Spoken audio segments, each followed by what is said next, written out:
Spring's in the air. That means the spring selling season for homes, that is. Eddie Campos is with us again to talk about buying and selling market and how it's looking right now for homes. We talked many times, Eddie, and is it now as hard as it has ever been for people to get in the market for the first time, for people that have had a home, have some equity, and can change the kind of home they want to be in, but to start cold, to have a down payment and all those steps right now? Yeah, there's definitely a lot of things that have to be done. It can be challenging. It's a complex situation to be in. You know, financing is involved, you know, picking out the right realtor, making sure that your home is prepared. So there's a lot of steps to go through, and a lot of people will just avoid doing that because they just don't want to go through it, right? We're used to having an easy button for everything. We call Amazon, we call DoorDash, things show up. There's no easy button in real estate, unfortunately. Conversations actually have to happen. Can't really do everything by text. So in our line of work, when we see people that are excited about trying to buy or sell a home, we want to have several conversations with them. And the most important conversation is about financing, whether you're buying or selling. So from a buyer's perspective, you know, the lender wants to know if you have 2 pay periods of check stubs, 2 months of financing information, so checking, savings, investments. If you have verification of employment, they're going to run your credit, they're going to check your debt ratio, lots of extra things that are going to happen.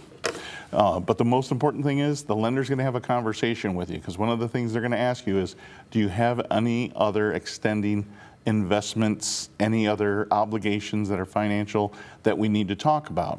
And that's where everything really comes together. I recently had a sale that went sideways for a couple of weeks just because of just a bad pre-approval. They didn't really dig in deep enough. So that could be that somebody has just recently got divorced, so they don't have everything, you know, going through their employer just yet.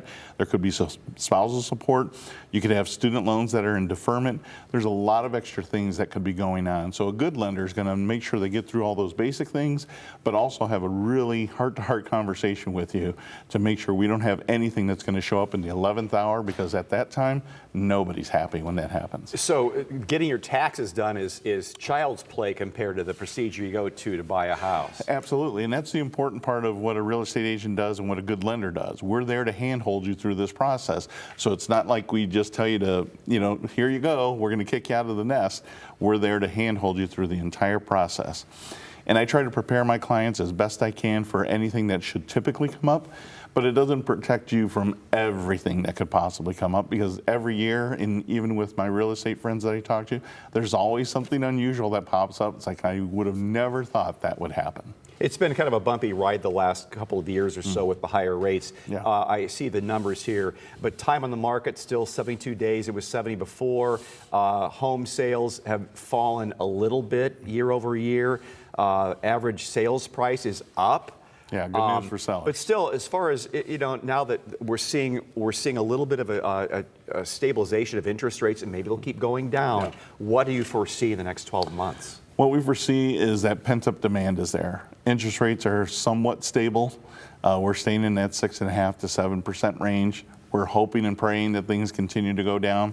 But what we really see is people are just frustrated with waiting. They don't want to wait any longer. So back in 1977, interest rates were also between 6 and 7%. And if you said, I'm going to wait till interest rates go down, you would have waited till 1993. Yeah. So 2 things happened in that time period. One, interest rates went all the way up to 18% for a while. You definitely weren't going to buy a home. And at the same time, home values went through the roof. So you missed out on all that gain. So whether you're owning a home or you're renting a home, somebody's making money in the housing industry, you know, because there's value that's being created there that could be generational wealth for your family. Well, a lot of people have been on the sidelines the last couple of years. They'd like to downsize or get a larger home, either way, but they've been sitting on it because they have a low interest rate. Well, now things are starting to get a little more, things are starting to move. Correct. And it really comes down to whatever those their personal needs and their wants. You know, are they just done with waiting? If you're just waiting nothing for except for us to try to get back to 3%, you're gonna be waiting a real long time. I don't know that we'll ever see that again. But now they're at a level that seems to be a little more reasonable, and I say reasonable because historically 8% is the average. So we're somewhere around 6.5% to 7% on any given day. Hopefully they keep coming down. I think people are just done waiting and they want to move. So the desire is there. The other thing is it always comes down to when people have a need. You know, has someone died? Was there a divorce? Is there a wedding? Is there children? Those things are also making people make their move. Eddie, always good to talk to you. Yeah, well great talking done to you. on that. So, but you think you see a really good opportunity here in the next 12 months? Yeah, absolutely. I think so. The housing inventory is going up a little bit more. It's higher than it was last year at this time. Days on market is lasting a little longer, so now buyers don't have to make a split-second decision. So now they're in a position where they can wait a little bit, maybe do a second showing before Also, they make a with more decision. homes out there, more competition. So I've heard some people that put a bid in a home and at even the asking price and lose out to somebody who beat the asking price. Yeah. That's a tough way to go. Yeah, there's still some competitive offers that are happening. So we're not seeing 15 offers like we were right after COVID, but we're still seeing 2 to 3 offers sometimes. If your home is in fantastic shape, it's got the neutral decor, it has the consistent flooring throughout, that neutral decor is consistent throughout, success comes with consistency. So if those things are happening, you've made the right improvements, you'll get some competition on your Eddie, home. thanks so much. Good Yeah, to talk, absolutely. my It was friend. great seeing you.